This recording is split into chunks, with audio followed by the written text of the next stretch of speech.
She was 30 seconds into her acceptance speech when she said his name. I was cutting my chicken, the hotel banquet kind, overcooked, sitting in a puddle of sauce that had gone cold. I remember the exact resistance of the knife against the meat when I heard, and I have to thank Daniel, who's been my rock through this entire process. Daniel. Not me, I'm Ryan. Daniel was sitting 3 tables away. I didn't look, I didn't have to, I could feel him. I could feel the entire room doing that thing where they don't look at you but they're absolutely looking at you. I put the knife down, picked up my water glass, took a sip. My wife was still talking. 300 people were clapping. I was doing math in my head, calculating how many of them knew, calculating how long until I could leave, calculating if I'd actually just heard what I thought I heard. I had warned her 3 days ago in our kitchen. I had specifically said, please don't mention him, whatever you do, don't mention him on that stage. She'd rolled her eyes, called me paranoid, said I was making it weird. Now I was sitting in the front row watching her thank her lover, and I had to decide what to do with my face. I need to back up, because this didn't start on a stage in a Marriott ballroom in Phoenix. This started the way these things always start, slowly, then all at once. Lauren and I met in 2014, not a cute story. I rear-ended her Civic in a Trader Joe's parking lot. Totally my fault. I was looking at my phone, which I lied about, said I was checking my mirrors. She knew I was lying, didn't call me out, just exchanged insurance information and said, you seem like you're having a day. I'd just been passed over for a promotion. My apartment had flooded the week before. I was 31 and felt like I was failing at basic adulthood. She was 29, worked in pharmaceutical sales, had this way of making you feel like whatever you were saying was the most interesting thing she'd heard all week. I found out later that's literally a sales technique. But in that Trader Joe's parking lot with my cracked bumper and her scratched rear quarter panel, it felt like something else. We got coffee to discuss the insurance stuff, discussed it for about 4 minutes, talked for 3 hours. She told me about her job, her sister who was going through a divorce, her theory that everyone in LA is just pretending to be happy. I told her about the promotion I didn't get, my dad's health issues, the fact that I hadn't cried when my grandmother died and felt guilty about it. First date was the following Saturday. I took her to a mediocre Italian place because the good one was booked. She ordered the salmon and didn't finish it. I offered to get her something else. She said, no, I like it, I just don't like finishing things, it's a weird thing. I found that charming, should have seen it as a warning. We moved fast, moved in together after 8 months, engaged at 14 months, married 2 years after the parking lot collision. The wedding was small. Her parents paid for most of it. I contributed what I could. I was working in corporate training then, decent salary but nothing special. My mom flew in from Ohio, cried during the ceremony, told me Lauren was the best decision you've ever made. I believed her.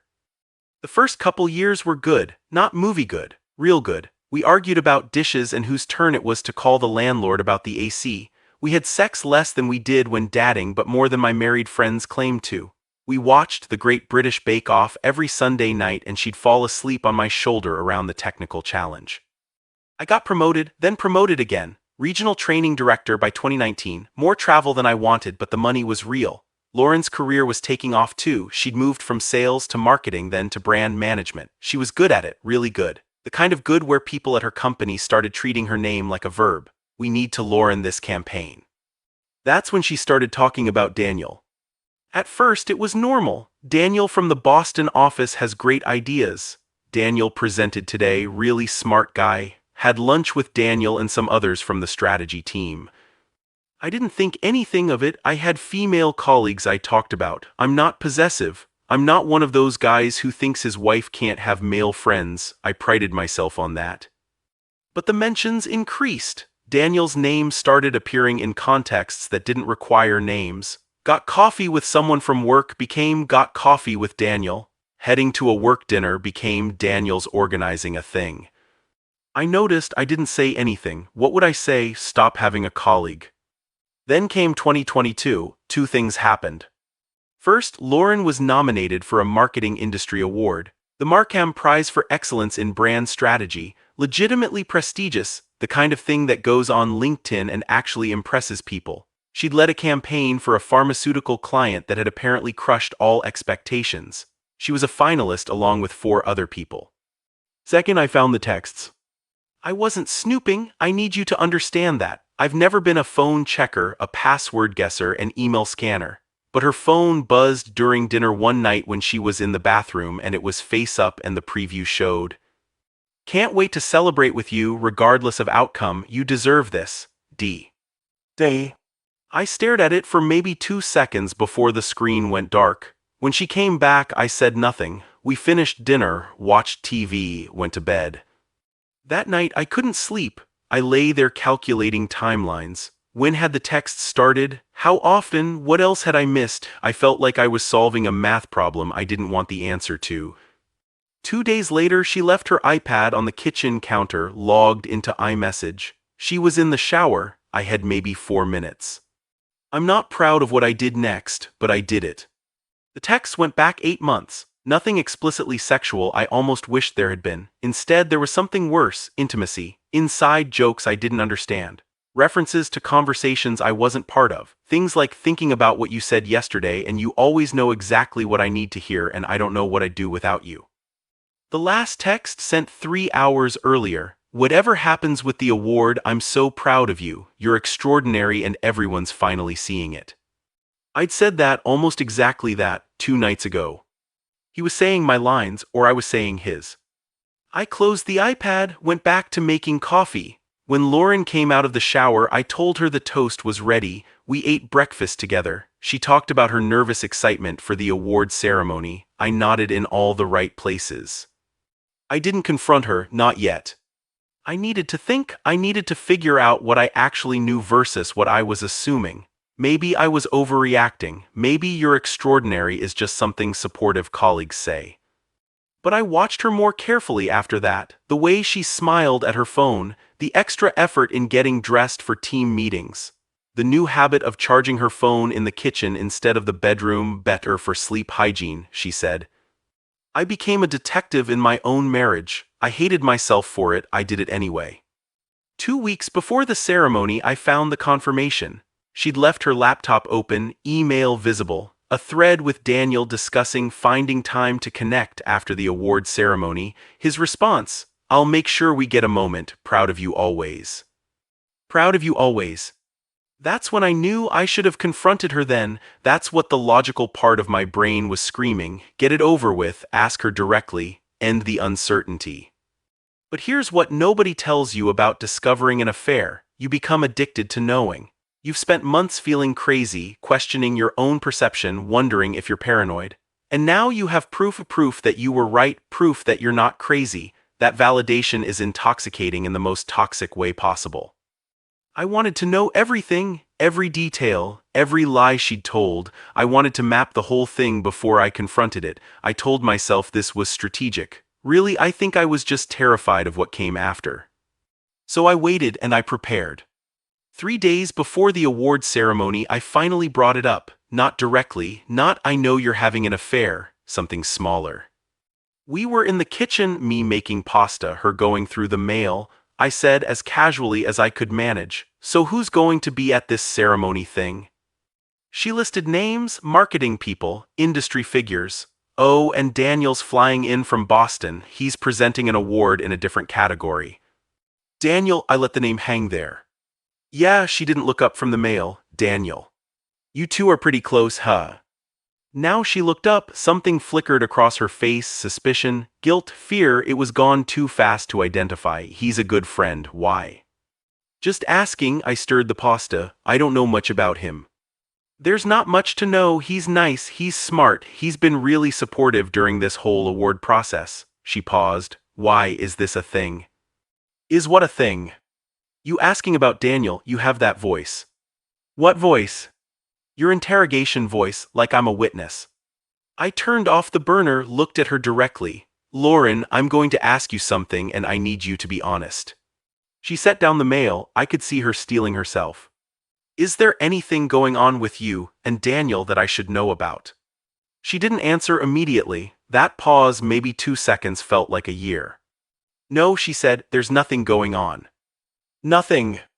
We're friends, Ryan, close friends. That's allowed, isn't it? Of course it's allowed. Then why does it feel like you're accusing me of something? I could have shown her the texts then, I had screenshots on my phone, I could have ended it right there.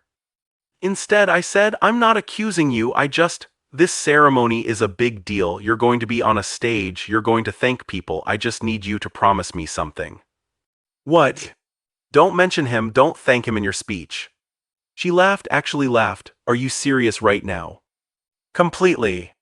He's been one of my biggest supporters through this entire process. He helped me prepare for the panel interviews. He connected me with mentors. I'm supposed to pretend he doesn't exist? I'm not saying pretend, I'm saying don't publicly thank someone you have a close friendship with in front of 300 people including your husband. It's not complicated. You're making it weird, Ryans. I'm really not. Yes, you are. You're being possessive and jealous over nothing, and honestly, it's embarrassing. Embarrassing, that word would echo later. Lauren, I put my hand on the counter, kept my voice steady. I've never asked you to do anything like this before. I'm asking you now, please don't mention him on that stage. Whatever your relationship is or isn't, just don't do that to me.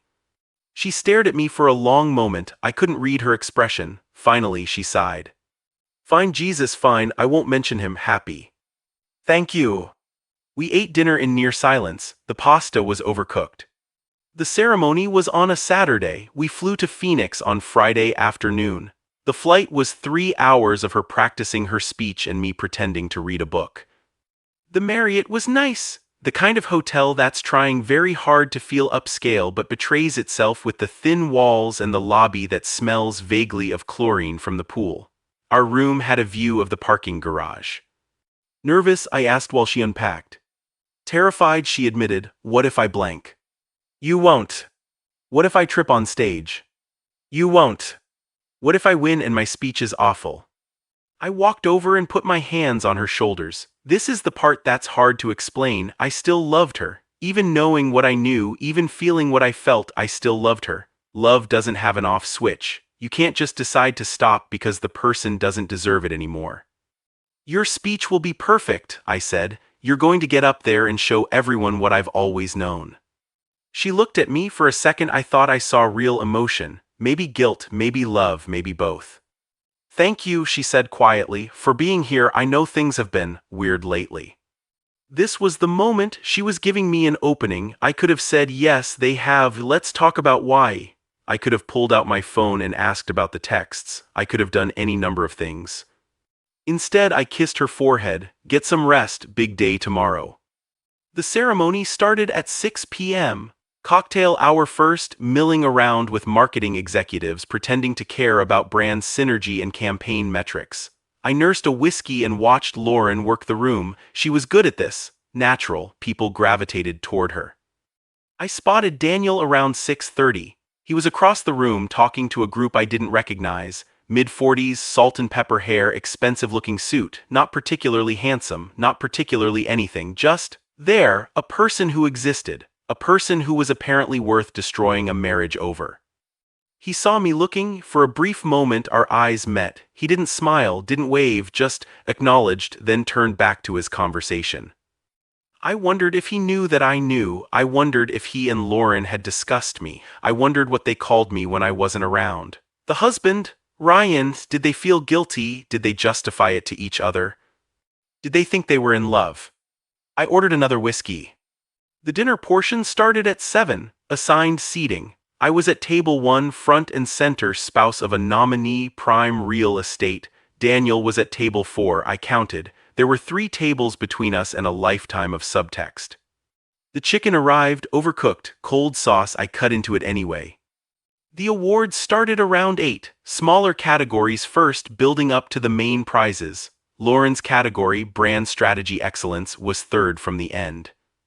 When they announced the finalists, they put their photos on the screen. Lauren's smile, professional and perfect, 10 feet tall. The presenter read their accomplishments, made a joke about the competition being fierce. The room laughed politely. And the winner of the Markham Prize for Excellence in Brand Strategy is. I watched Lauren's face, the hope, the fear, the carefully suppressed anticipation. Lauren Mitchell. The room erupted, standing ovation. She stood up from the seat next to me and I was suddenly standing too, clapping, watching her make her way to the stage. She hugged me quickly before she went, a brief, performative embrace. For the cameras, for appearances, I didn't know anymore. She took the crystal trophy, stepped to the microphone, the applause died down. "Wow," she said, "I had a whole speech prepared but suddenly I can't remember any of it." Laughter. She was charming. "First, I want to thank the Markham Foundation for this incredible honor. To be recognized alongside such talented professionals means more than I can express." She thanked her company, her team, her boss, her parents watching via livestream from Michigan. Normal stuff, expected stuff. Then her voice changed, softer, more personal. "And I have to thank someone who's been my absolute rock through this entire process. Someone who believed in me when I didn't believe in myself. Someone who saw my potential before anyone else did." I felt my chest tighten. She was looking at the audience, not at me. "Daniel Rhodes." She said his name out loud into a microphone. "Daniel, you've been my mentor, my champion, and honestly, my inspiration. This award belongs to you as much as it belongs to me. I couldn't have done any of this without your support." The room applauded, a normal, polite, conference-appropriate applause. I was frozen. 3 tables away, Daniel stood briefly, did a little acknowledging wave, humble, gracious, the perfect recipient of public praise from another man's wife. Lauren kept talking, thanked more people, wrapped up her speech. The crowd clapped again. She walked back to the table, sat down beside me, put her hand on my knee. "That went well, don't you think?" she whispered. I looked at her, this woman I had married, this woman I had loved for 8 years, this woman who had looked me in the eye 3 days ago and promised not to do exactly what she had just done. "Excuse me," I said. I stood up, walked toward the back of the ballroom, didn't run, didn't cause a scene, just walked. The hallway outside was empty except for a few catering staff. I kept walking until I found a bathroom, locked myself in a stall, sat on the closed toilet lid. And I did the math. She hadn't forgotten her promise. She'd made a choice. In front of 300 people, in front of her professional community, in front of me, she had chosen to honor him, to publicly declare her gratitude to him, to humiliate me.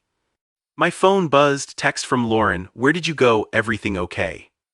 I stared at the message. The 3 dots appeared. She was typing again.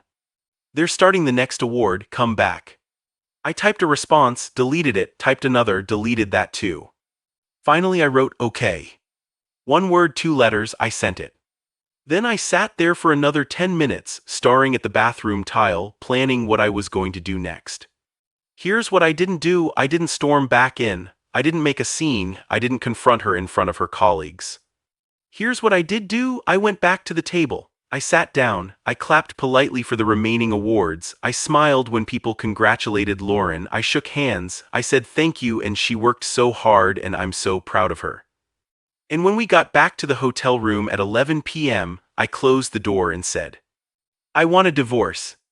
Lauren was taking off her earrings. She froze, looked at me in the mirror. "What? You heard me." "Ryan, that's insane. We're not getting divorced because I thanked a colleague in a speech."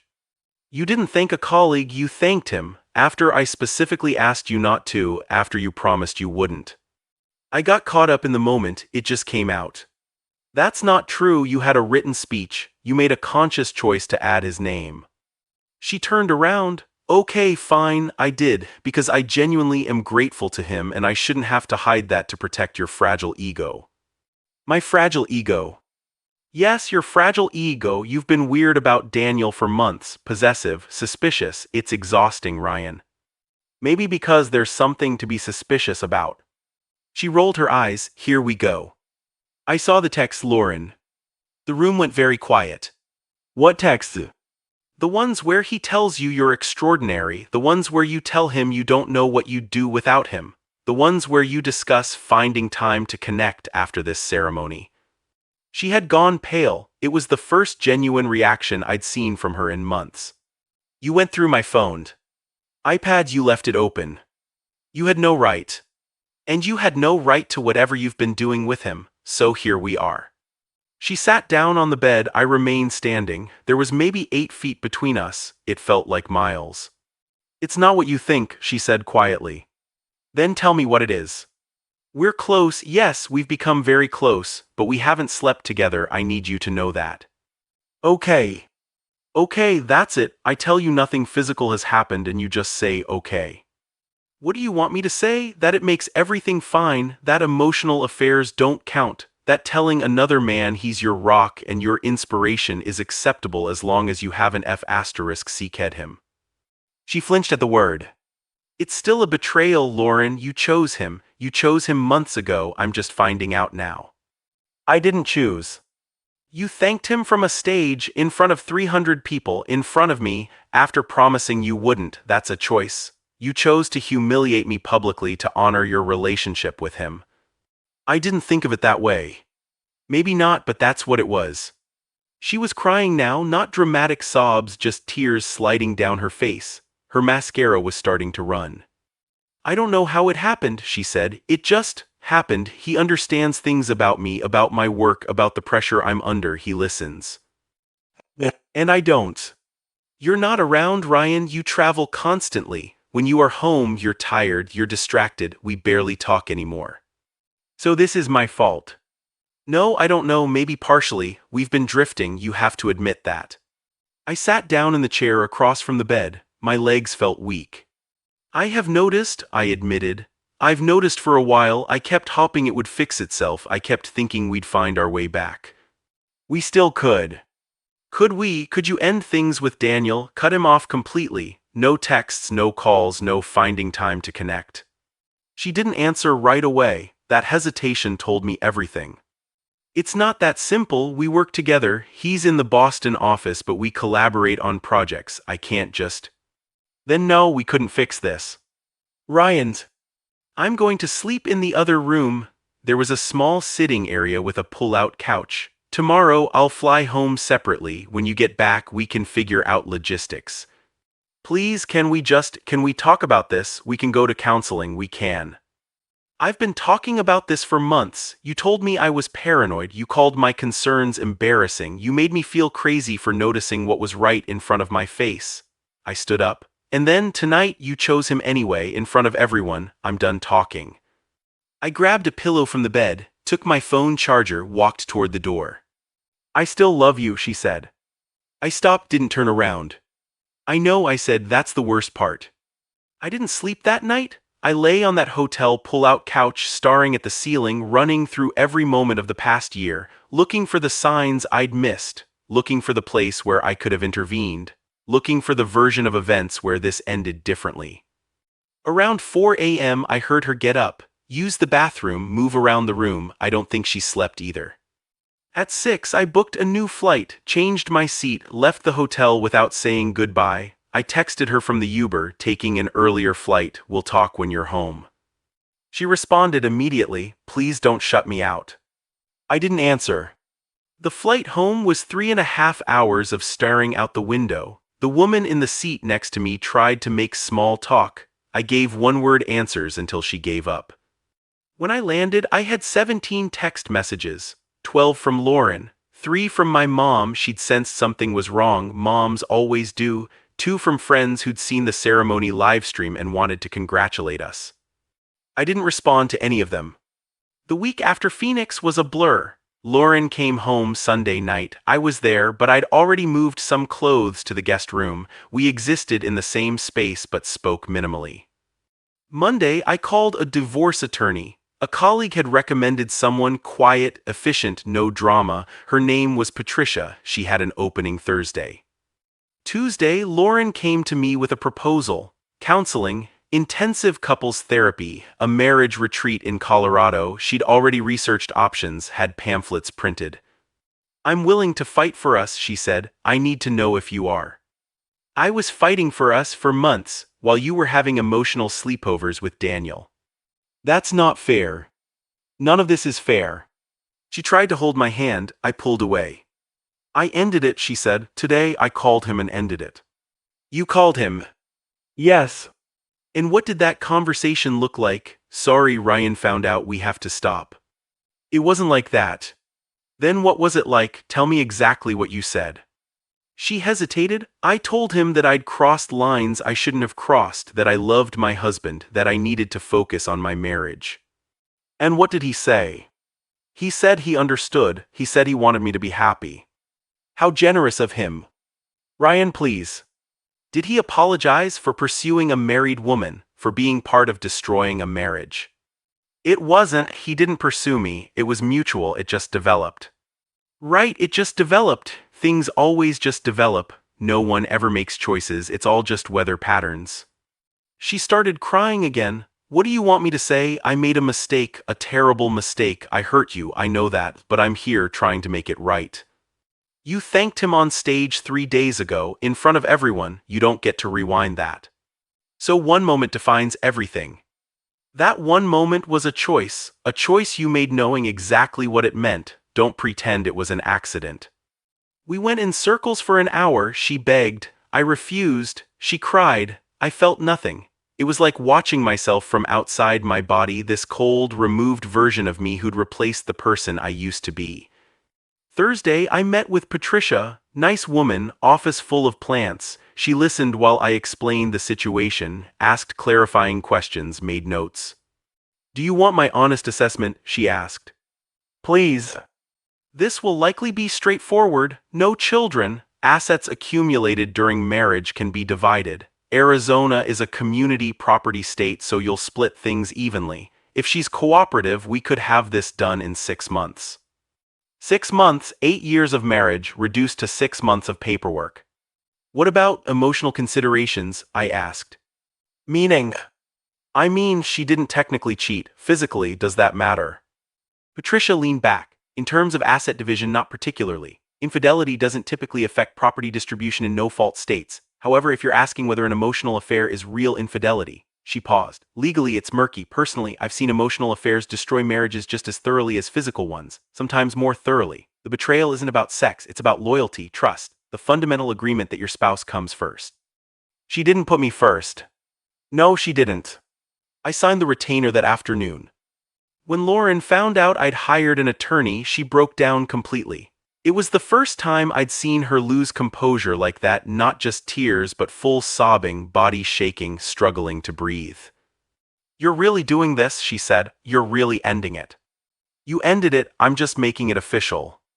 Please, we can get past this. People get past this all the time. Some people do, I'm not those people. Why not? Why won't you even try? I thought about that for a moment, really considered it. Why wouldn't I try? Because I don't trust you anymore, I said finally. And I don't think I ever will again. You looked me in the eye and promised you wouldn't mention him, then you did it anyway in front of everyone without hesitation. That wasn't a slip, that was a statement. You were telling the world where your loyalty lies, and it's not with me. It was stupid, I was nervous and stupid, and I said his name without thinking.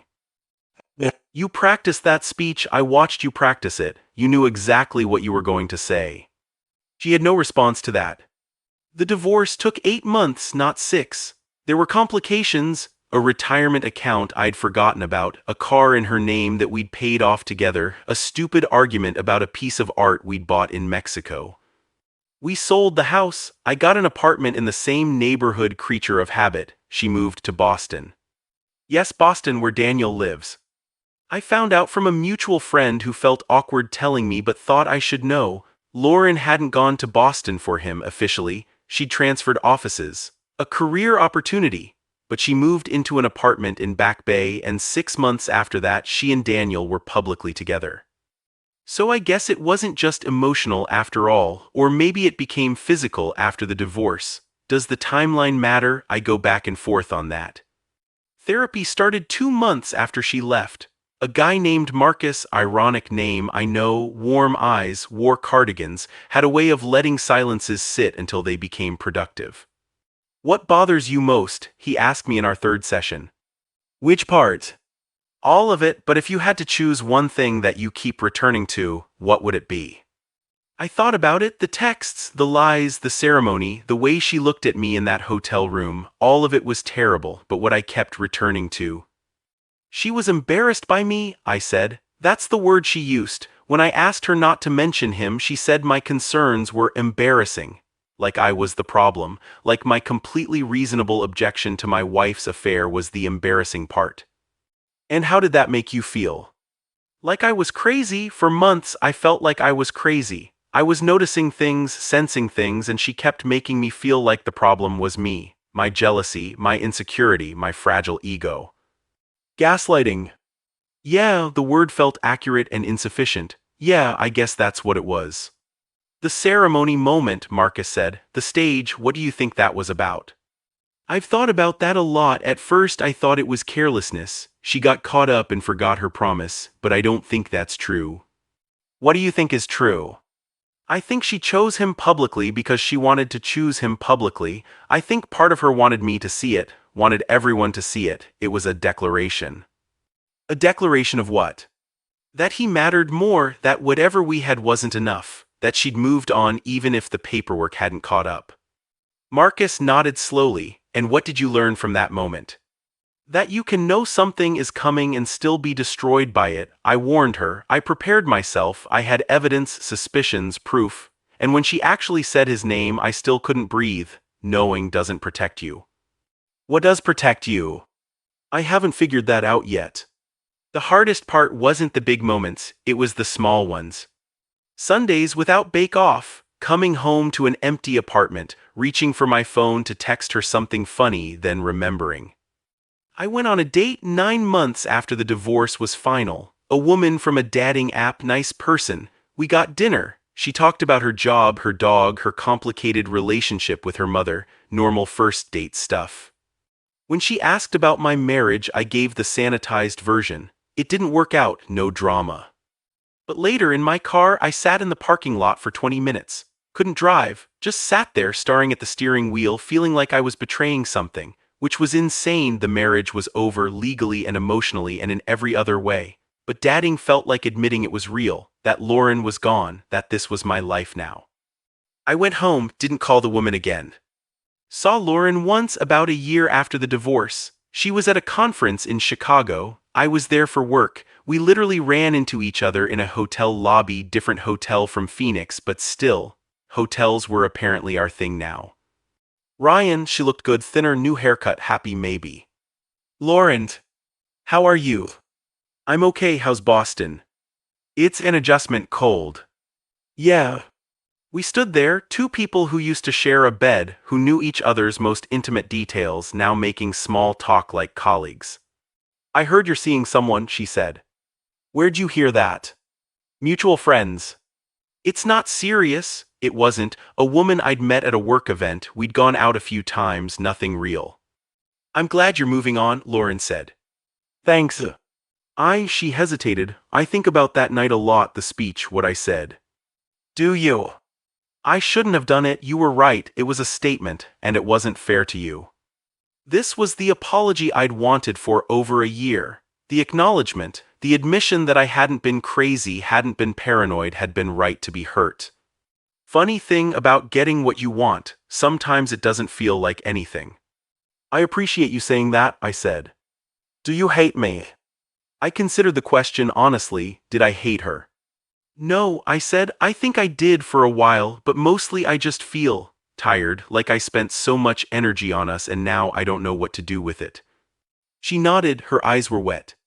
I'm sorry, Ryan, I know that doesn't fix anything, but I am. I know.